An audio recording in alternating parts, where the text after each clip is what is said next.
Welcome to In Bed with a Druid, where I snuggle up with fascinating people as I tempt them to reveal their cheeky bedtime secrets and chat intimately about their lives, beliefs, careers, wishes and dreams.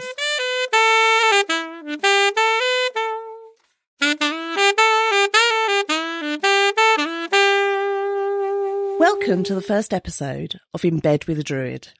Today I'm cozying up in this lovely bed with Druid, actor and family man, Greg Draven. Hello, Greg. Hello there, how you doing? I'm good, thank you. There were two in the bed and the little one said... It's comfy, isn't it? It is. Do you like it? Well, it's the new bed topper. The bed topper? Yeah, wipe clean, so... Thank you for agreeing to be on the show. Oh, no problem, my absolute pleasure. And thank you to your wonderful wife who's sitting at the bottom of bed watching. Thank you, Nikki. Oh, I like the way you said watching, not filming. No, that's for the next time. Do you know, it's weird, we've known each other, at least 10 years. And it's a lot longer than 10 years. Is it? Yeah. Is it? Well, so you're right, it is at least 10 years. At least 10 years, but it's like saying we've known each other at least a week. And you know, this is the first time we've been in bed together, do you know that? Well... That's what everyone thinks. Yeah. Shh, don't tell Nick. Yes, Oh, and Gary's here as well. Don't tell him either. Yes. He's filming. Yes. This is the... Yes. Anyway. Nice. It's rather a voluptuous bed, don't you think? Well, yeah, it's very, very squishy. It is. I quite... You know, my favourite bed's a waterbed. I love waterbeds. I was in a waterbed once and it just felt... I got seasick and I wet myself. I kid you not. It's horrible. I mean, it was warm for a moment, but then it was horrible. Wet yourself in a waterbed. I can't even go there. Can't even think about that. So do you have a favourite sort of bed then? Yes, I do. And this is going to sound really, really gushy, but it's any bed that Nikki's in. You know, I sleep in a lot of beds. Not in that way, because I'm often... Is there something else you'd like to tell us about? I'm often in hotels for work. That's right, what I okay, mean. That's what I meant. Uh-huh. Saucy. And whenever I'm away filming in a hotel or in an Airbnb, I never, ever sleep well. And I always try to get to bed early, because normally it's an early call on a production. Got to get some sleep, but I never, ever do. The only time I can ever truly sleep well is when I'm next to Nikki. Oh, that's so sweet. That's so sweet. But is it true? Of course it's true. Are you absolutely sure it's true? Yeah. Okay. Yeah, absolutely. And we recently bought a new mattress, as you might be able to feel, and we got the new mattress. It's a bit bouncy, isn't it? Don't you find the rebound's a problem? No, the rebound helps. Oh, right, okay. Yeah, that's it. We've got some rebound and some, some of those big elastic bands that you use for personal training. Resistance bands. Yeah, the bounce and the bands work together in perfect harmony. You barely got to do any work. So it's awesome. But yeah, we got a new mattress. That's why this feels quite, because we broke the old one. Mm-hmm. Okay, I'd ask you how, but having you might sex. Tell me. Oh, were you? Yeah. I thought you were going to say it's 6 kids bouncing on the bed, but... Well, no, I mean, they were the result of, the 4 kids, yeah. Yeah, the 4 kids, not the 6 kids. There were 6 of us on the bed, and the little one said, Not kid, by the way, because that's... Oh. It's all going wrong already. Oh, my goodness. What an idea is it, In Bed with a Druid? It's a great idea, isn't it? Because you know what Druid's kind of a big fans of, don't you? I don't know. Wood. No. Are they? Oh, is that right? So, yeah, In Bed with... Let's talk about wood. I can see this needing to be edited. Anyway, let's talk about your Druidry. Sure thing. So a lot of people listening to this aren't going to really know what a Druid is. Aren't going to, they're or not going to know. There are going to be quite a lot of people who don't know what a Druid is. So give me a rundown on what a Druid is, and then tell me what kind of Druid you are. Okay, so it's interesting you say that there are going to be lots of people listening that don't know what a Druid is, because if I'm honest with you, I don't know what a Druid is. Oh. But yet I identify as, as okay, that's Druidic. Not at all confusing. I know, right? I'm like a contradiction, but it's got to be mysterious. So for me, and I say this in everything I talk about with regards to Druidry, I can only speak for myself. Okay. I can't speak for anyone else. I can't speak for what Nikki thinks about Druidry or anyone else.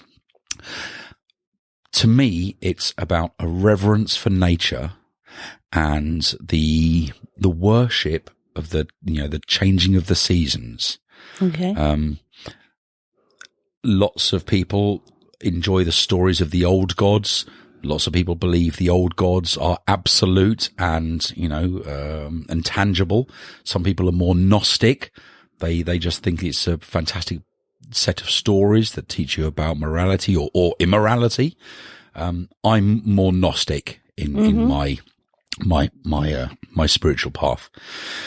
So that's me. How do you express that Druidry in your daily life? What do you do? Okay, it's really interesting you've chosen me to be your first when I'm, I don't want to say a passive druid because it's neither passive nor active. Druidry isn't a thing you do, it's part of what you are. Mm-hmm. So, there are some people out there that are incredibly fastidious about having, their altar with everything in quite the right place. And we must go here every certain, time. We must do this. We must do that. Well, that's a routine. That's not a belief system or a spirituality. So would you say that reverence for nature that you were talking is about innate? Is innate. It happens every day. And that's kind of what I'm asking Not you. only does it happen every day outside, I mean, for example, say, nice and cozy and warm in bed, especially under this duvet, is, It's the wolf furs that throw me. Are they real ones? they're not anymore. No. They're not. No. Because, just having wolves roaming around in the bedroom would, be a different show. Mm-hmm. Yeah. So, but it's quite miserable outside. It's pretty miserable. Can we say that as druids? We love nature or it's miserable outside? Yes, we can, because do you know why? It's miserable outside. Mm-hmm. But it's necessary. Absolutely. We need this. As much as we complain, maybe a little less would be nice, but it's all part of it. And it's about how we make our way through the seasons. Obviously, we've just had Yule, massive time of year for making it through the winter months. And of course, the seasons are shifting. So it would have been much different the way our ancestors observed Yule and worked their way through the season as to how we do it now. And of course, we don't have the difficulties that they had then.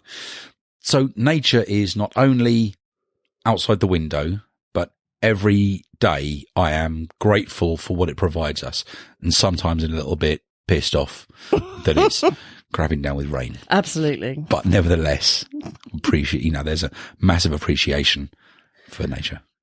So that's part of your everyday life and who you are. And I think you're a sometimes celebrant, aren't you? Yeah. I it's not something I actively advertise. Tell me about a druid celebrant. How do they work? What do they do? I can't tell you about all druid celebrants. Just this druid. You see, there's a disclaimer, asterisk. Does contain nuts or something. I don't know. It definitely contains nuts, I can tell you that. So I'd like to step back briefly to the question you asked, about what is it that makes me a druid, etc. I align with Obod because that's how myself and Nikki, got into druidry, and I like their path of progression. That's the Order of Bards, Ovates and Druids. That's right. Okay. Head office based out in Lewes, just up the road, of course. Yep. I understand you can have tea with a druid up there.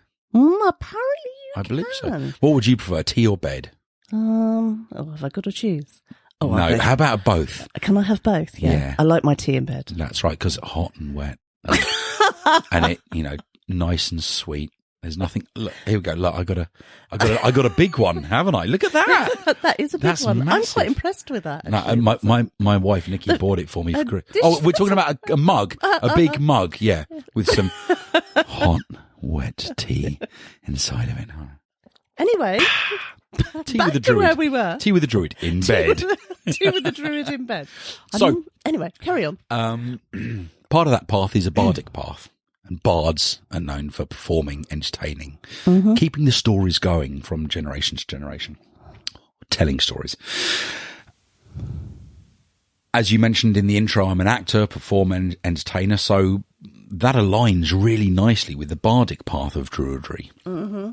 I wouldn't say I'm a traditional bard in the sense that, people like Dave Smith, the fantastic Dave Smith's a bard, or oh yes, Dave the Bard, of course. Or there's a local guy, you might know him, Adam Ranger. They all write some fantastic stuff. Adam writes some fantastic poetry. Well, that's not me. I perform other people's words. Mm-hmm. What do you do as an actor, of course? So that links in nicely. Being a celebrant also is ultimately a performance of some sort.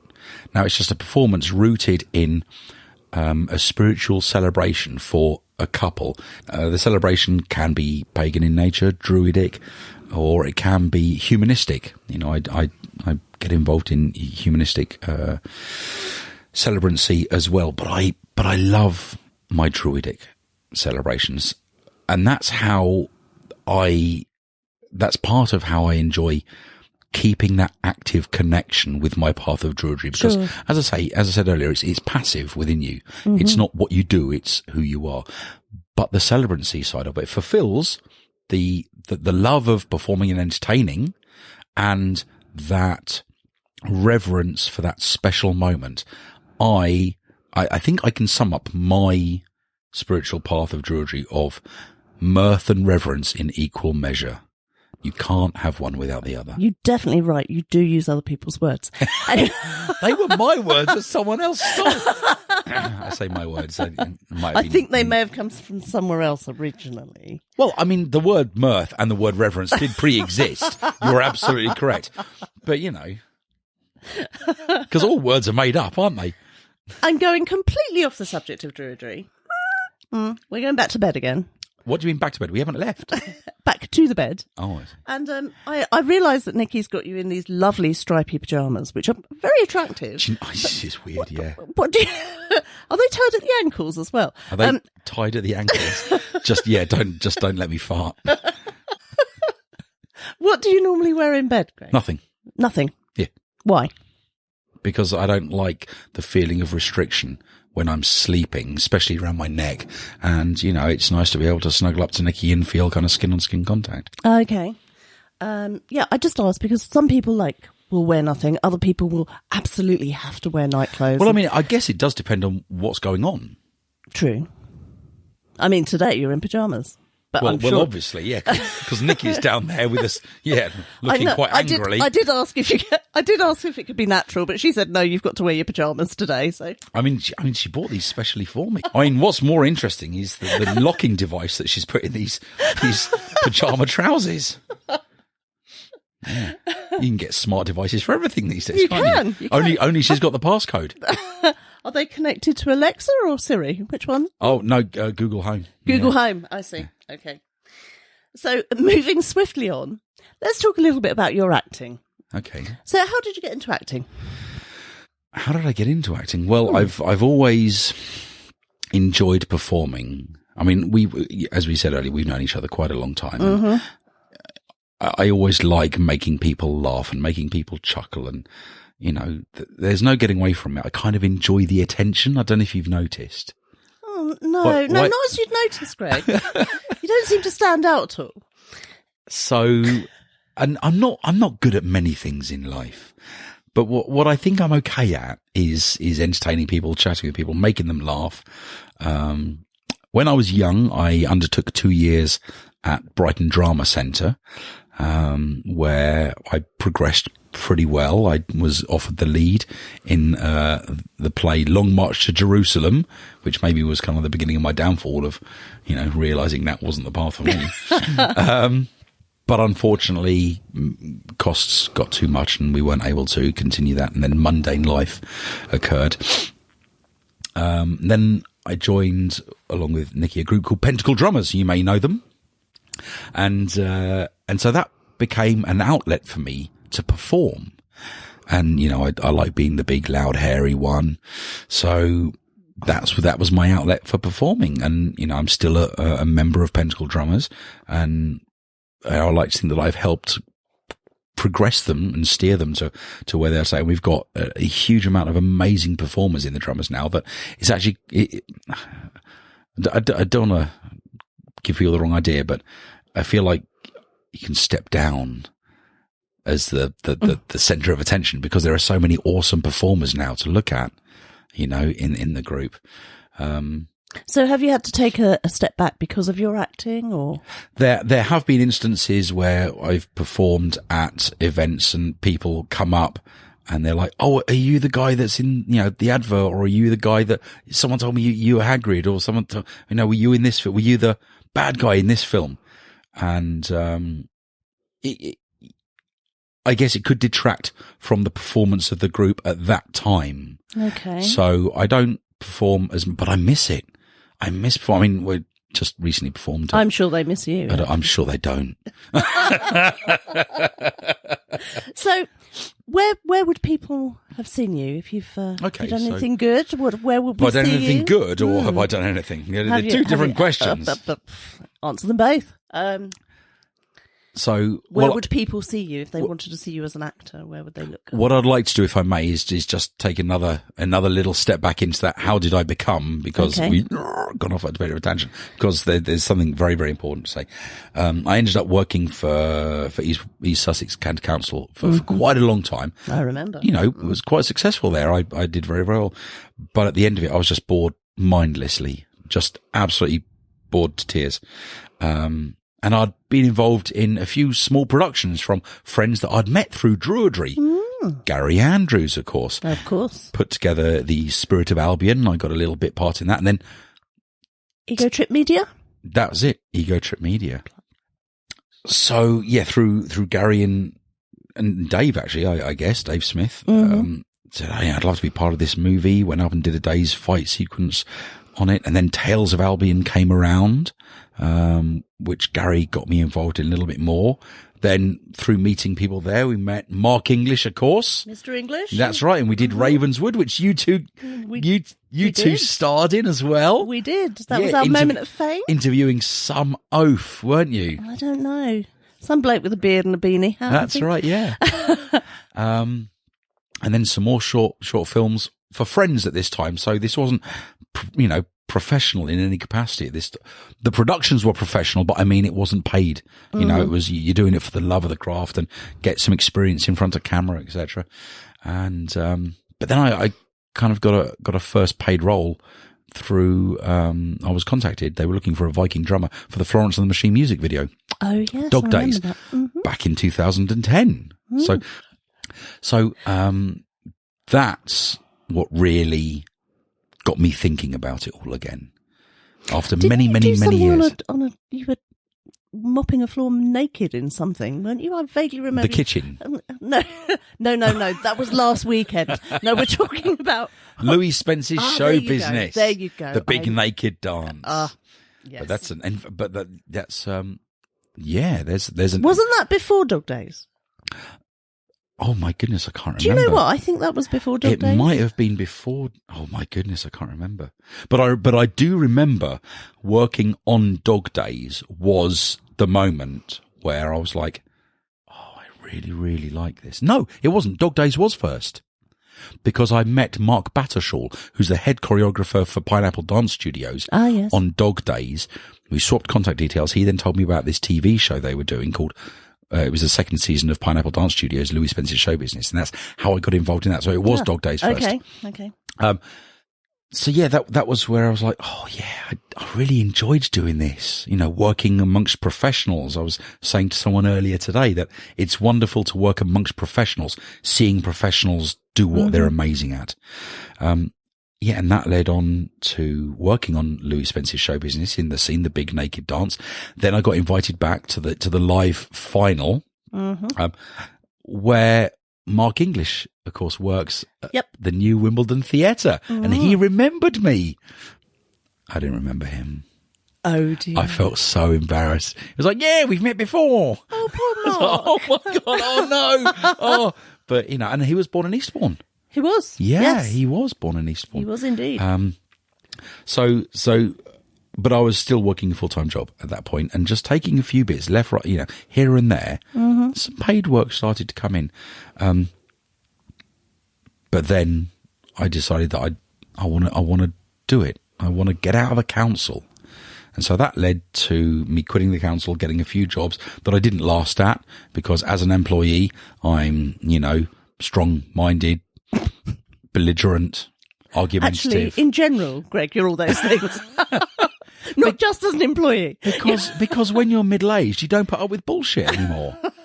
I don't mind being told what to do, especially in, the current situation that we're in. But, and also being an actor, you've got to be told what to do, because it's the director's barbecue. He's going to put the sauce on you. I guess that's what these handcuffs are about then, aren't they? No, that's not what they're about. Oh, right, okay. So, a few jobs. Then I decided to go self-employed, being a creative. And it all started off with doing a bit of writing. That kind of didn't work because I wasn't very good at it. But what the self-employment did enable me to do was take a more active role in seeking acting work. Mm-hmm. And I owe it all genuinely to my family, because it's ultimately my family that allow me to do this. Because if at any point they said, we need you to just, earn proper money, not be an actor, not even a very good one at that. Just, we need you to earn some money, then I've got to do what's best for the family. What I do know is, since doing this, my relationship with my children is far superior to how it was when I was in employment. I've, loved spending so much time with Nikki and the kids as you can. There are times when you're away for a week or a couple of weeks, but the time when you're home far makes up for that, and so that's why I needed to step back a little bit to acknowledge the sacrifice that my family gave to enable me to follow this career path. We'll come back to family and kids a little bit later. Oh, have I ruined a future question? We'll come back to that. I just wanted to go back to what we were talking about before, was some of the things that you've done, right? That where people would be able to see you, because you're an actor. And where would we see you? Okay, so regarding actors, there are three types of actors. You've got your top tier actors that everyone knows, your Chris Hemsworths, those kind of people. Then you have your jobbing actors who they just make a living just scraping by, doing acting or performing work. And then you get the actors that, don't ever make it, which is sadly the vast majority of actors. For all the roles out there, you've got 90, 100 actors going for it. So statistically, most of the actors aren't going to get those. I'm in the category at the moment of being a jobbing actor. So I'm, making do, scraping by. We've made certain sacrifices, as I said earlier. But I've been a bit lucky.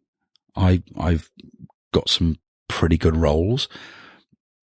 Whilst there is some luck attributed to that, there is also hard work attributed to that. Many people getting into acting think of acting as a overnight success. Oh yeah, I'm going to be the kid creeping around. Someone's going to spot me and go, hey, I want you to be a creepy kid in my movie. It's not how it happens. It's a marathon, being an actor, not a sprint. So I've been lucky, been in the right place at the right time, also attended auditions and done the job well. So I guess the first big thing, the biggest thing that happened to me, even though I barely appear in it, was Justice League. Working with Zack Snyder on Justice League was awesome. And there are other interviews about that online, so I won't go into it in too much depth here. But I lucked out on set of Justice League and I only signed up as a background artist, supporting artist, they're called, an extra, and got bumped up to a featured performer because I was asked to do something specific by Zack Snyder, the director. And then because I was able to do that on the first day of working on the movie, I got picked on subsequent times on other days because he now knew, okay, you can do the job. I asked you to do this. I directed you. You did what I asked. This is how often directors work. Pick on someone. Yeah, they can do the job. Then you get called back again and again and again because you can do it. So I had a great time on Justice League. And, I remember telling so many friends about my story there. And they're all like, yeah, sure, that happened, Greg. Yeah, of course, mate. Yeah. And then the trailer came out. And then all of a sudden my phone went absolutely nuts because everyone was like, Greg, you're in the Justice League trailer. We can see right up your skirt. Because you are known for wearing a skirt, of course. It's a kilt. Oh, sorry. Yes, a kilt. So yeah, Justice League. Then, I think the other thing known for is probably the Haribo advert where I'm the big cuddly guy that everyone snuggles at the end, much like, we're doing in this situation here. Yeah. You're not snuggling quite enough, I don't think, Greg. Oh, I'm sorry. It's always and cut your toenails snuggles while you're at it. They're not my toenails. Oh dear. So there's the Haribo advert, and that's where the majority of people kind of recognise me from. There's a funny story behind that. Glad you asked. So there was a previous Haribo advert with a guy on the train station platform saying, "These rings make me feel like a princess." And I always used to get asked, "Oh, Greg, is that you?" And I'd have to say, no, it's not me, because the guy looks a little bit like me, incredibly handsome, chiseled features, beard, long hair. And, but now when people say, "Greg, is that you in the Haribo advert?" I have to say, which one? Because there's one that you think I might be in that's not me, but there's one that I am in that is me. Yeah, I know. Right. Such tough time. I know, it's awful. And then, of course, the horror movie 13 Graves, where I played the villain, and was one of the producers of that movie. That was awesome. But what I've learned is that the jobs that I am successful in don't use my voice. Oh, Haribo. Really? Yeah, Haribo. Ah. I was as a kid's voice. Yeah. The 13 Graves, I was dubbed by a wonderful Scottish actor. So, those famous roles that people might see you in. They'll never hear me in. They're apparently not going to hear you, but they're going to see you. That's it, yeah. So there's a link to Harry Potter here, isn't there? I didn't want to say that. But yes, yeah, I played Hagrid. There we go. You played Hagrid. Tell us about that. I played Hagrid. So in 2018, a friend of mine contacted me. Andy Harmer owns an agency in Eastbourne called Lookalikes. And it was also the mind behind the TV show Lookalikes on Channel 4. I met him through doing Louis Spence. No, wait, that's a complete lie. I bumped into him again doing Louis Spence, but I went to school with him. So he's an Eastbourne guy, born and bred. So bumped into Andy again there, and we kind of reconnected, and lots of stories of school. But then he had a request come in for somebody that could do some body doubling for Warner Brothers. And he contacted me and said, your size is about right. Your beard's about right. Will you do this work? And I was like, what's it for? He's like, I can't tell you until you've signed an NDA. So what's an NDA? For a non-disclosure agreement. Okay. Basically, don't talk about this or we'll sue you. Okay. But it's in public domain now, so we can talk about it. So the NDA came through from Warner Brothers. Now, I'd worked for Warner Brothers previously on Justice League. Mm-hmm. The NDA came through. I signed it. It went off, and then the third AD got in contact with me to audition me, essentially, for body doubling Robbie Coltrane for a Harry Potter production. Oh, amazing. So already at this point, I'm totally stoked. And they were like, so it's Hagrid. And I'm like, no way. That's awesome. Then I was asked the big question of, can you come in to audition in person today? And I was like, no, I can't. Because I'm down in Eastbourne. I've got something tomorrow morning, and then I've got my best friend's wedding. And she said, oh, okay. Cause we've got a guy coming in to audition tomorrow. And then at that point, I'm like, okay, they're going to go with the other guy. Cause if you can go in and audition, they're the person they're going to go with. So I think it was Friday morning. Friday morning came, and I was doing an interview over in Brighton, linking into BBC Radio Kent for Lembit Opic, because we'd become friends over a radio show, and so I appear on his show occasionally. And when I came out of the radio station, I had an email from Warner Brothers saying, "We'd love you to be Hagrid for us." And I was like, no. And I remember phoning Nikki. I was so excited. And then I was on my way up to London for the costume fitting for the Haribo advert. So everything was just like, it's like a domino effect. You did nothing for so long and then boom, boom, boom, boom, like 3 or 4 big jobs in a row. Sure. So yeah. And then it was Stag Night, which was actually just, no, it wasn't Stag Night. It was the night before the wedding. Hang on a minute. Go back to go back to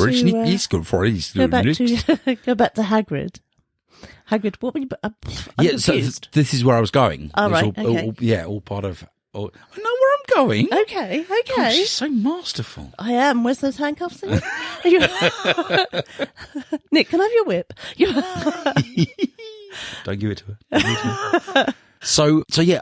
As far as I was concerned, it was body doubling for Robbie Coltrane because the production was for Hagrid's Magical Creatures Motorbike Adventure, the new roller coaster that's opened up in Universal Studios in America. Universal Studios, yeah. And halfway through the queue, the audience gets treated to a 4-minute video of Hagrid and Arthur Weasley explaining how they've duplicated Sirius Black's motorbike for you to be able to ride on as part of the roller coaster. And the actors of Robbie and Mark Williams were coming in on the Wednesday to do it. But what they wanted is some people who were actors but do stand-in work to block the scene. Now, blocking the scene is where you work out where you're standing, because we've got to imagine there's a motorbike there. We have to imagine there are pixies flying about all over the place. I have to imagine there's Fang there. So we've got to make sure we block the scene. We know where we're standing. We know where to walk. More importantly, where not to walk in the scene. So that's what we were doing for the first 2 days, blocking the scene and reading direct to the camera because we're talking to the audience. So luckily, looking straight into the camera, auto cue underneath the camera with the script. Huzzah! Didn't have to learn the script. But, we had it down by the end of the 2 days. But bless his little cotton socks, poor old Robbie was real poorly. He had just got out of hospital. It's in the news, Had pneumonia, didn't he? I think. Osteoarthritis. Oh, but dear. that kind of, his hospital visit led to that, and he was really, really poorly. So actually they ended up using a lot more of my performance than they had intended to, and what it ultimately ended up being. So on the Monday when I walked out in a Hagrid outfit, and I felt like Hagrid, I got the wig, the outfit, the boots, the trousers, and then I could do the voice as well. And so I walked out, and you don't have to do the voice for standing work. You're just blocking the scene, but I was able to perform as Hagrid and do the voice. And I looked, pretty much the part anyway. And then, so yeah, Robbie came in and Mark came in. They looked at what we'd done.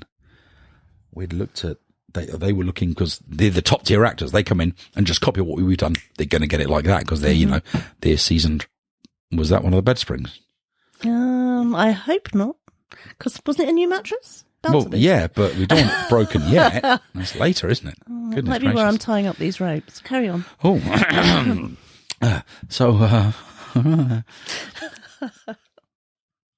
so yeah, they came in and watched our performances. Robbie he toughed it out, because he's Hagrid, and don't get this wrong. I'm not looking to replace in the slices. I don't want to, because he's Robbie freaking. He'd cracker. He'd kill me.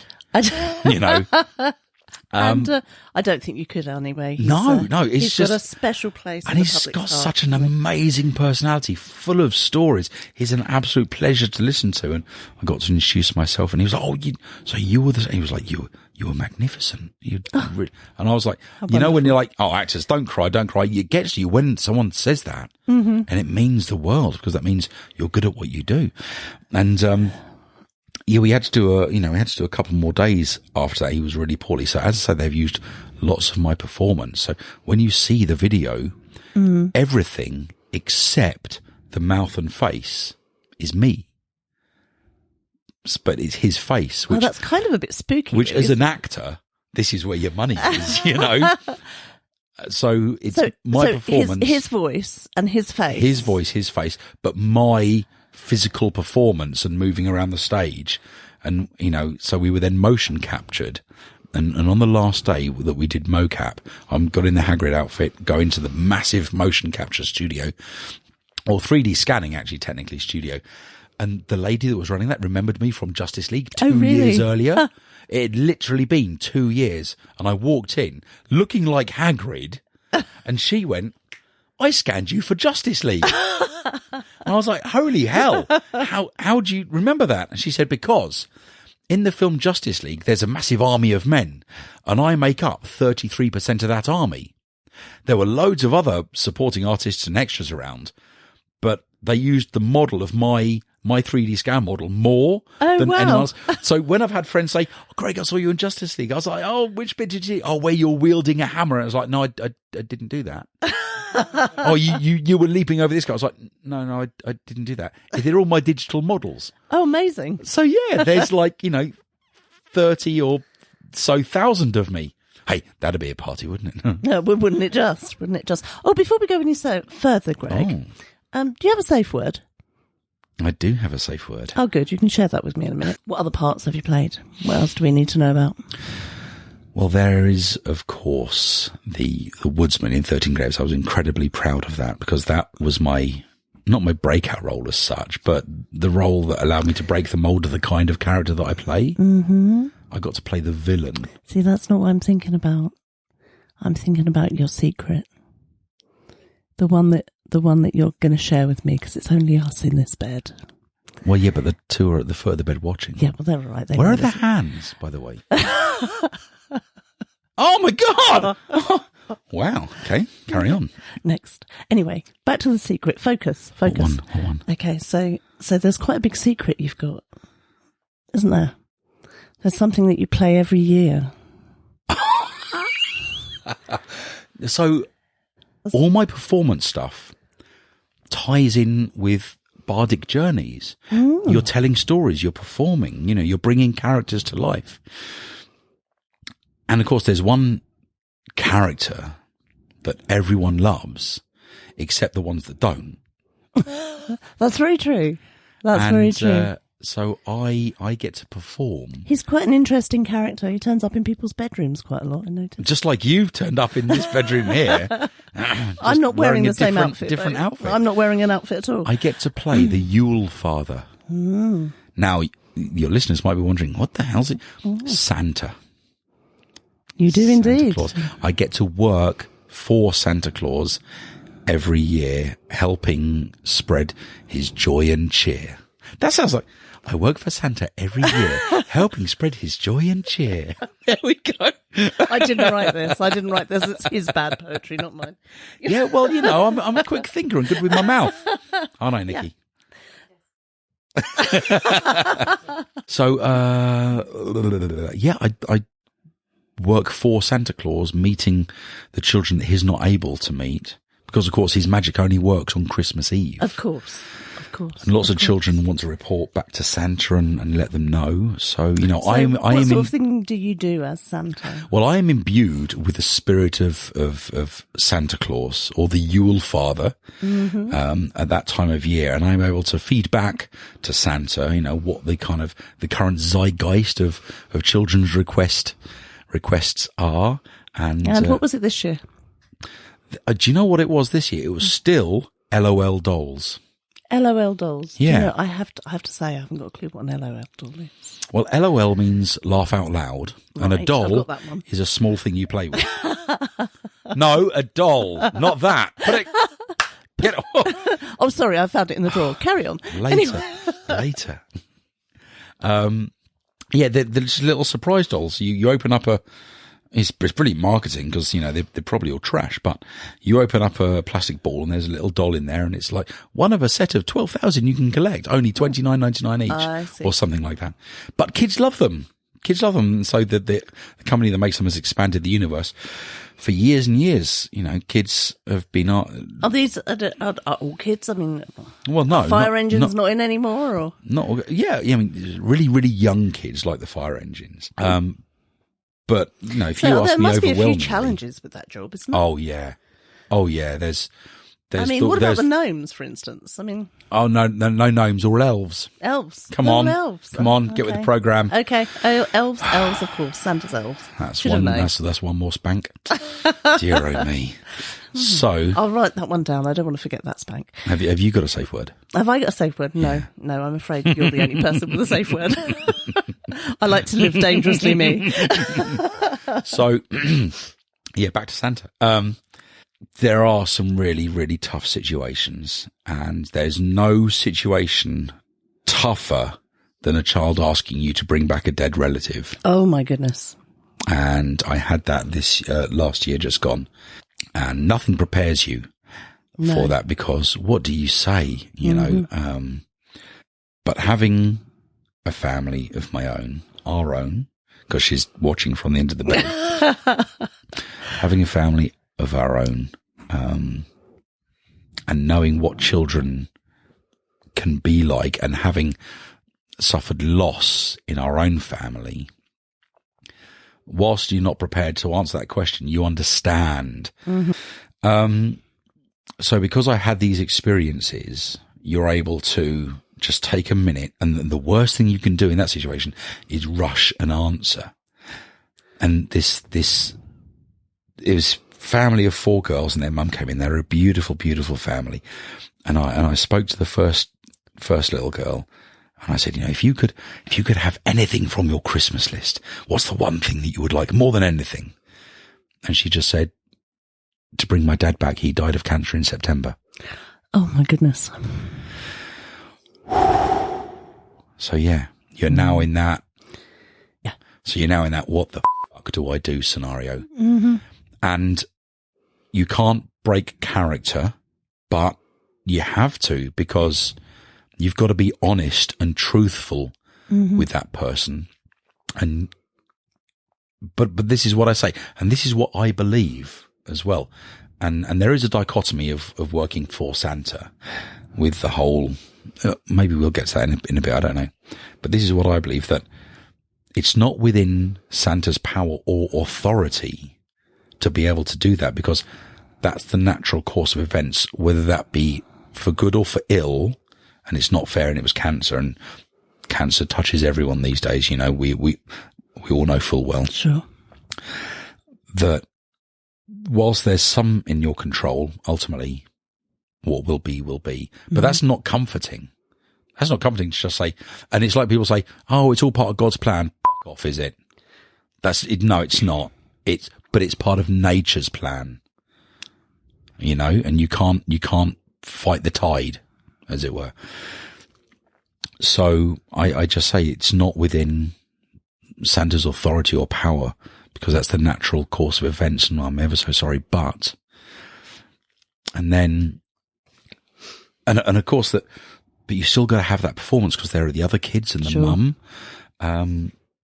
So I then said, what I'd love you to do is, when you leave out a mince pie and a glass of milk for me, leave out a photo of your dad next to that, and then I can drink a toast to his honour. And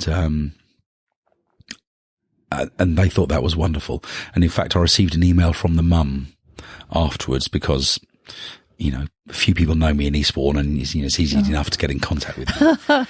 And she sent the most wonderful email about how that had, you know, like been the first time the girls had like been happy and content since September. And so there is actually a massive responsibility playing that character and performing for him, because you've got the happiness and joy of, you know, people in the palm of your hand. You know, you can destroy someone's vision like that of it. And I mentioned about a dichotomy of portraying a fictional character as if they were real.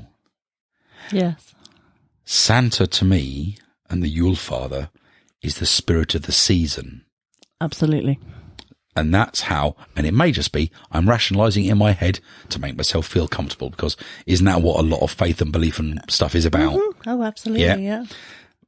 But also providing a service, earning money to feed my family with the skills and the tools that I'm good with, but also creating memories for families and kids, and and I'm going to say this, and I know that people often jokingly say, I'm quite arrogant, and Really? because when you're right, you're right. That's what I'm saying. But I don't often say what I'm really, really, really good at.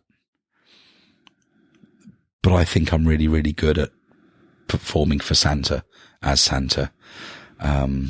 Actually, I'd agree. I think you're an awesome Santa. Because I have that wealth of experience of magic, what it feels like to have that magic and be able to inspire kindness in people as well. So have you had any funny things happen? Well, of course, sometimes a kid will come in that doesn't want to come and see Santa, and I call them screamers. They're the screamers. And parents are often like, oh, we won't go to photo. I'm like, no, you give me the kid, because this will make a funny photo. And you kind of just hold them up and look terrified as Santa. And it just creates a funny memory for that family, because they'll come in. They've queued maybe for an hour and a half to come and see you. The moment they get in, their kid's like, nope.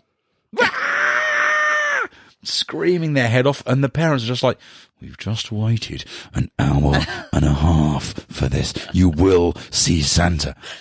So, of course, you don't want to force the child into it, but also the parents have just stood there for an hour and a half waiting. So, you try and find that balance, mirth and reverence in equal measure. So, talking about kids, you've got 4 of them. Mm-hmm. Gorgeous they are. What do they think about having Dad who plays Santa? They think it's pretty awesome, actually. Working for Santa, going and doing what I do, helping create magic memories for other kids. They think it's pretty cool. Now, with regards to the validity of the character that is Santa, of course, as rational adults, we say to our kids, don't believe what you're told. Go and fact find, Mm-hmm. I have my own, and here's where I'm a bit of an enigma. I have my own spiritual path, my own belief, my own faith, but I'm also quite atheistic.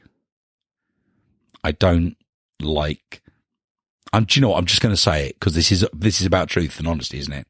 I don't like religion. Okay. I do not like it one bit, but I have no problem, and I quite like faith, spirituality and belief, but I hate religion. Religion has done so much harm. Are you talking about Orthodox religion? I'm talking about religious structure. Okay. I'm talking about anything that is led top down. You will not. Mm-hmm. The control, the oppression. So here we are. My wife and I trying to teach our kids to use their brains, to use rational thought and reason. Mm-hmm. And here I am playing Santa, telling kids and families come in and say, if you're not good, you won't get any presents. And I'm like, that's not cool, because, they are going to get presents, aren't they? So all you're teaching those kids is they can scream and shout as they want, and they'll still get what they want. Mm-hmm. And we all know how that ends. Mm-hmm. So the belief in Santa, we've just spoken about belief. To me, as I said, Santa is the spirit of the season. And during this season, I help embody that spirit. And it kind of goes on well with your home life, because portray that character. Nikki does that in your home. It's like it really is like like the festive season threw up in your lounge when you walk in. She's like Mrs. Claus, and that's not her like BDSM name. Oh, that's the safe word. Anyway. Candy cane.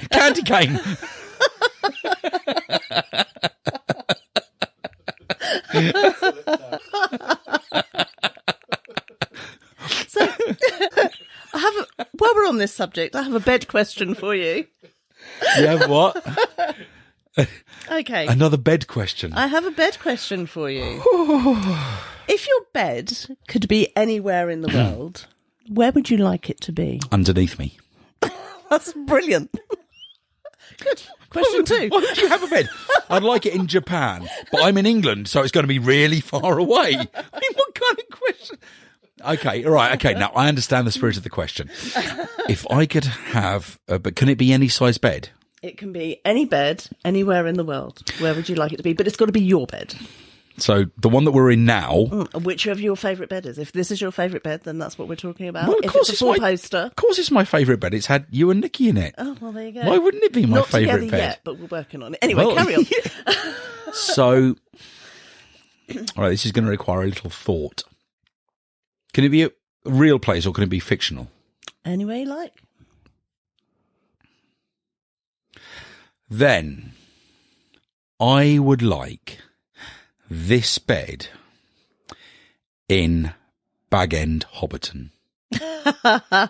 Would you fit it in Bag End, Hobbiton? I would like this bed It'd have to be outside. in a regular size Bag End in Hobbiton because of all of the fictional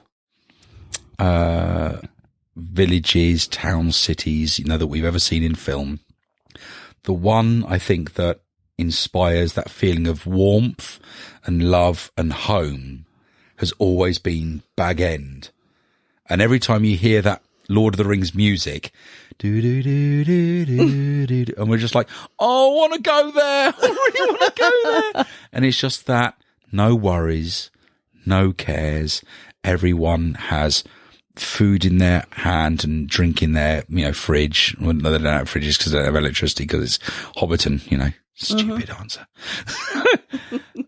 But, their plates are never empty and their cups, never run dry. So it's the warmth of home. It's what's the word? What's that word they use? Is it hickey or hickey? No, hickey's something. Is it Finnish, the word? It means comforts of home. That's higgy, I think, or hig. I don't know. Higgy. I don't know. Which means warm and cosy. Warm and cosy. Oh, so... Oh, no. So your bottom is higgy. My bottom is very higgy. Thank you very much. So, yeah, will that do you? Or do you want a real place? No, that's good. That's good.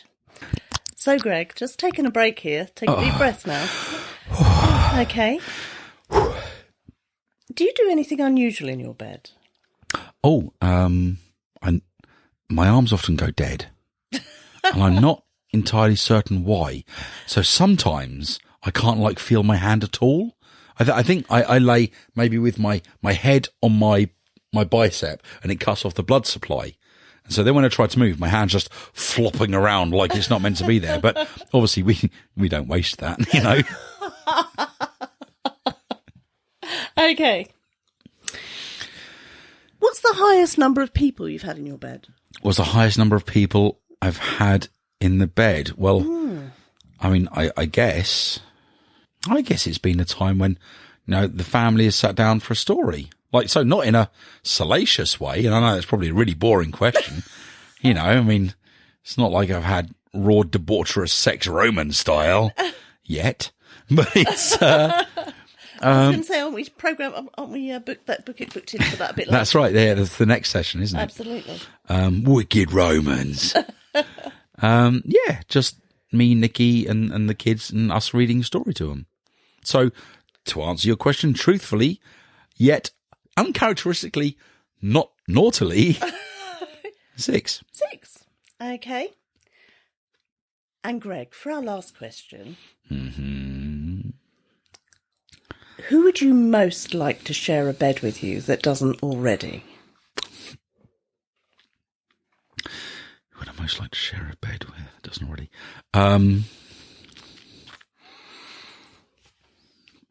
Probably one of my favourite actors. I absolutely adore this actor in everything they're in. And they're one of the few massive named actors that follow me back on Twitter. At Greg Draven and Ron Perlman. Ron Perlman, does he know? Ron Perlman. Well, I don't know. I mean, tag him in the tweet when you send this out.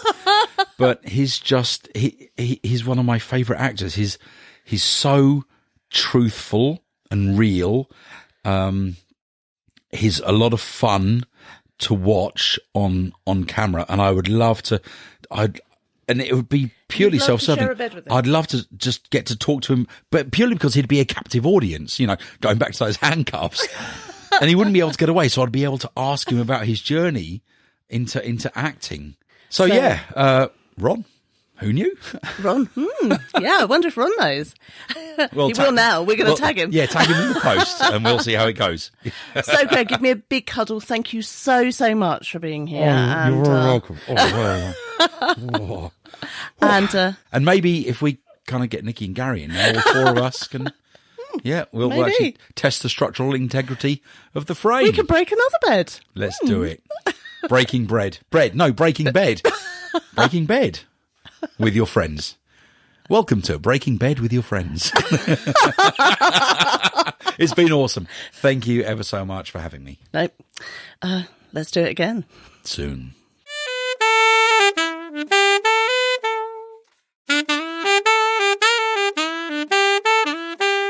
Well, that's the end of our show today.